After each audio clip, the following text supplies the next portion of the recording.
അന്ന് ഞങ്ങൾക്ക് ലോകകപ്പിനെക്കുറിച്ച് ഒരു ധാരണയും ഉണ്ടായിരുന്നില്ല. കൂടുതൽ വിവരങ്ങൾ ഉണ്ടായിരുന്നെങ്കിൽ ഞങ്ങൾ തന്നെ മുൻകൈയെടുക്കുമായിരുന്നു. ഞങ്ങൾക്ക് ഒളിമ്പിക്സ് ആയിരുന്നു എല്ലാം, അതിലും വലുതായി ഒന്നുമില്ലായിരുന്നു. ആ കാലഘട്ടത്തിലെ ഇന്ത്യൻ ഫുട്ബോളിലെ താരങ്ങളിലൊരാളായ സൈലേന്ദ്ര മന്ന പറഞ്ഞ വാക്കുകളാണിത്. താജ് മുഹമ്മദും റോബിദാസും അഹമ്മദ് മുഹമ്മദ് ഖാനും മഹാബീർ പ്രസാദും എല്ലാം ഉൾപ്പെട്ടതായിരുന്നു അന്നത്തെ ഇന്ത്യൻ സംഘം. ഒളിമ്പിക്സിലും ഏഷ്യൻ ഗെയിംസിലും നേട്ടങ്ങൾ കൊയ്തിരുന്നു ഈ വമ്പൻ പട. 1951 മുതൽ 1962 വരെ ഇന്ത്യൻ ഫുട്ബോളിൻ്റെ സുവർണ കാലഘട്ടമായിരുന്നു. 1956 മെൽബൺ ഒളിമ്പിക്സിൽ ഇന്ത്യ 4ാം സ്ഥാനം കരസ്ഥമാക്കി ചരിത്രം കുറിച്ചു.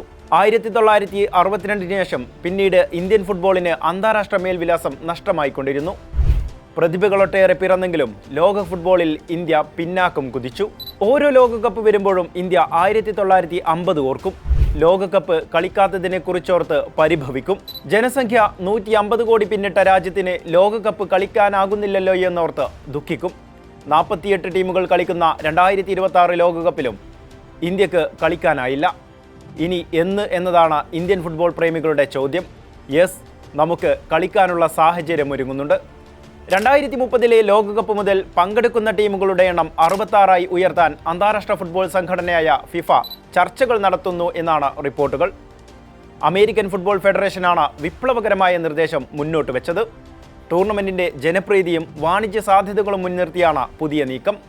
ടീമുകളുടെ എണ്ണം വർദ്ധിച്ചാൽ ഏഷ്യൻ ഭൂഖണ്ഡത്തിൽ നിന്ന് ലോകകപ്പിലേക്ക് യോഗ്യത നേടുന്ന രാജ്യങ്ങളുടെ എണ്ണത്തിലും വർധനവുണ്ടാകും.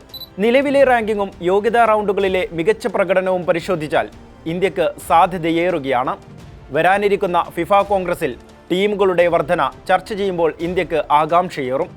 ബ്രസീലിൻ്റെയും അർജന്റീനയുടെയും ഫ്രാൻസ്, സ്പെയിൻ, ഇംഗ്ലണ്ട് അങ്ങനെ ഒട്ടേറെ ടീമുകളുടെ ഫ്ലെക്സ് ബോർഡുകൾ സ്ഥാപിക്കുന്ന നാട്ടിൽ സ്വന്തം രാജ്യത്തിൻ്റെ പതാകയും ആശംസാ ബോർഡും സ്ഥാപിക്കാനാണ് ഓരോ ഫുട്ബോൾ പ്രേമിയുടെയും കൊതി. അതെ, ഇന്ത്യയും ലോകകപ്പ് കളിക്കും. ഒരു നാൾ നാം അത് ആസ്വദിക്കും.